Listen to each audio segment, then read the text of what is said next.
Buenos días. Hoy vamos a ver el hueso esfenoides, ¿ya? El hueso esfenoides es un hueso impar que está localizado en la base del cráneo. Para su estudio se dice que tiene la forma de un murciélago con alas extendidas, ¿ya? Entonces vamos a estudiar el cuerpo. Vamos a tener alas menores, alas mayores y lo que sería las patitas del murciélago, que vendrían a ser las apófisis pterigoides. Comenzamos a estudiar el cuerpo. En el cuerpo podemos decir que tiene la forma de un cubo. Entonces un cubo tiene 6 caras. Vamos a ir viendo por acá cara superior. Si tenemos superior, vamos a tener también cara inferior. Vamos a tener por acá cara anterior. Si tenemos anterior, veré entonces también cara posterior, y vamos a terminar con 2 caras laterales. Comenzamos con la cara superior. En la cara superior yo voy a observar acá lo que va a ser el yugo esfenoidal, que cuando se articula con el hueso etmoides va a llegar a formar lo que se denomina el proceso etmoidal del esfenoides. Hacia atrás voy a tener acá esta especie de canales denominados los canales olfatorios, que sirven para alojar a lo que va a ser el nervio olfatorio, que es el primer par craneal. Más hacia atrás tengo esta especie de límite denominado el limbo esfenoidal, ¿ya? Y hacia atrás tengo ya lo que parecen los ojitos del murciélago, ¿no? Se van a denominar los conductos ópticos, donde va a pasar el nervio óptico, que es el segundo par craneal, y la arteria oftálmica. Más hacia atrás tengo este saliente, no sé si ven ahí como una eminencia, ¿ya? Esto se va a denominar el tubérculo pituitario, ¿ya? Y acá quizás uno de los detalles anatómicos más conocidos y más importantes es la famosa silla turca del esfenoide, ¿no? Quizás acá lo podemos visualizar mejor, ¿no? Fíjense, esta vendría a ser la silla turca del esfenoides, ¿ya? Esta silla turca le sirve para alojar a la glándula hipófisis o glándula pituitaria, ¿no? Que es la misma, solamente con otro nombre. Hacia atrás vamos a tener el espaldar de la silla, denominado el dorso de la silla o la lámina cuadrilátera del esfenoides. En sus extremos tenemos estos relieves que van a ser conocidos con el nombre de apófisis crinoides posteriores. Esos son los detalles que nosotros podemos observar en la cara superior. Pasamos a la cara inferior. Aquí voy a visualizar esta cresta, denominada la cresta inferior del esfenoides, ¿no? Como pueden observar, va a quedar así. E inmediatamente acá vendría lo que vendría a ser las alas del vómer, ¿no? Entonces esta cresta inferior del esfenoides le sirve para articularse con las alas del vómer. Ahí tendríamos la articulación esfeno-vomeriana, que es de tipo esquindilesis. Pasamos a la cara anterior. En esta cara también voy a observar acá otro tipo de cresta, denominada la cresta anterior del esfenoides, ya que a veces se une con esta misma cresta inferior que habíamos visto en la cara inferior, donde va a formar lo que se llama el pico o rostrum, ¿ya? Esta cresta anterior le sirve para articularse con la lámina perpendicular del etmoides. Lo llamativo de esta cara también va a ser que encontramos acá estos espacios, ¿ya? Denominados los senos del esfenoides. Quizás acá lo podemos visualizar de una mejor forma, ¿ya? Acá estos sectores que tenemos esos como espacio, esos van a ser llamados los senos del esfenoides. Al igual que otros senos que nosotros encontramos en huesos del cráneo, estos senos les sirve para contener aire, ¿no? Este aire es indispensable quizás para intentar mantener las presiones atmosféricas dentro de los huesos del cráneo, ¿ya? Luego vamos a pasar a estudiar la cara posterior, ¿ya? En esta cara posterior vendría a ser toda esta zona de acá. Podemos decir que prácticamente le va a servir para articularse con la apófisis basilar del occipital, o llamado también el clivus del occipital. Tenemos acá las caras laterales, donde podemos decir que es de donde se van a desprender o salir las alas mayores. Ya lo más llamativo de estas caras laterales del cuerpo del esfenoides va a ser que tenemos un canal denominado el canal del seno cavernoso o llamado también el canal carotidio. Entonces es ahí donde se va a apoyar la arteria carótida interna. Eso sería todo sobre el cuerpo del esfenoides. Pasamos a las alas menores. Estas alas menores son llamadas también apófisis de ingrasias, las cuales para su estudio pueden tener una cara superior, una cara inferior, vamos a tener borde anterior, borde posterior, una base y un vértice.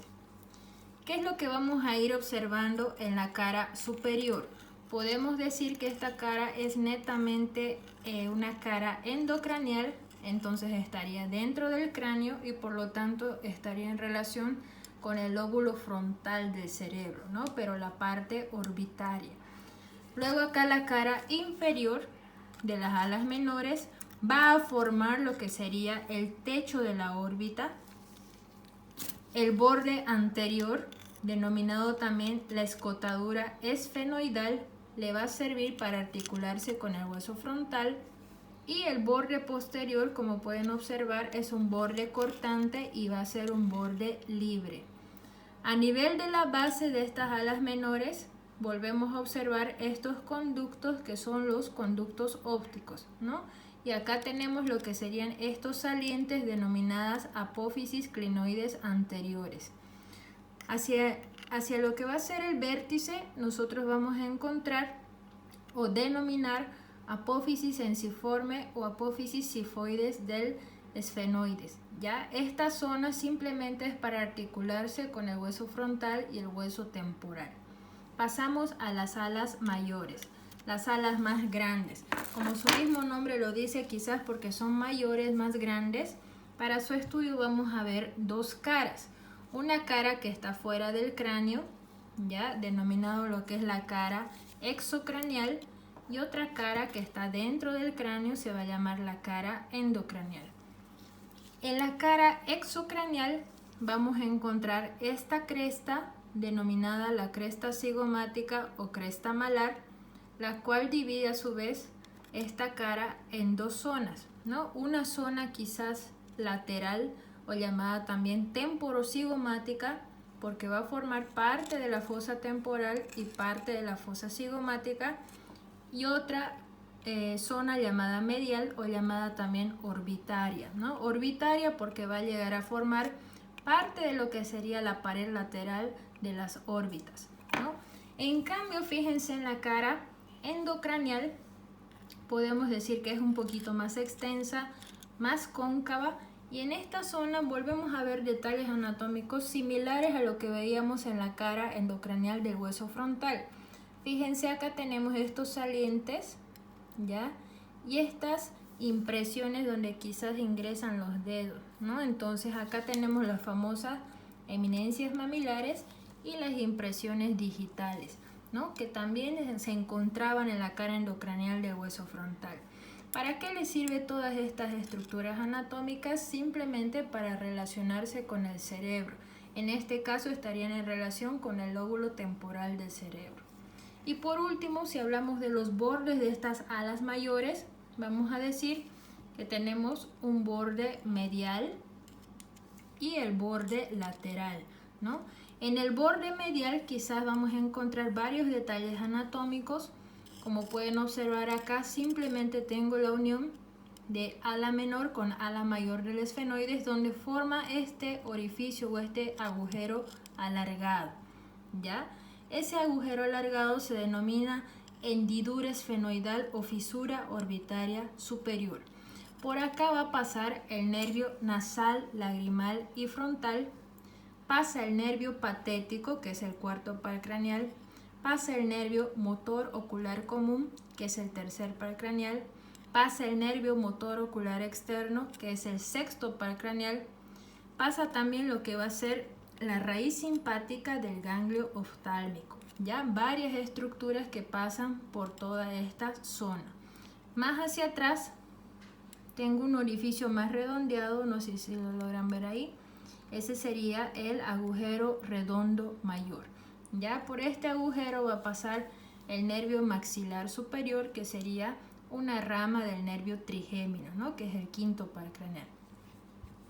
Hacia acá tengo un orificio que tiene la forma oval, ¿ya? Entonces va a ser llamado el agujero oval, donde va a pasar el nervio mandibular, llamado también nervio maxilar inferior, que también es otra rama del nervio trigémino, que es el quinto par craneal, y pasa también la vena del agujero oval, ¿no? Y por último, acá más pequeñito, vamos a ver si lo logran ver, este orificio de acá, ya ese que encontramos ahí, se va a denominar el agujero redondo menor, o llamado también el agujero espinoso, ¿no? Donde va a pasar la arteria meningia media. Eso sería lo más importante de lo que sería este borde medial, y el borde lateral simplemente va a servir para articularse con lo que sería hueso frontal y hueso temporal, ¿no? Al final ambos bordes se van a unir, tanto el borde medial como el borde lateral, y van a formar lo que es esta espina denominada la espina del esfenoides, ¿no? Esta espina del esfenoides va a servir para insertar al ligamento esfenomaxilar, al músculo del martillo, ¿no? De uno de los huesecillos del oído, y por otro lado al ligamento de Sibinini, ¿no? Entonces todo se inserta ahí.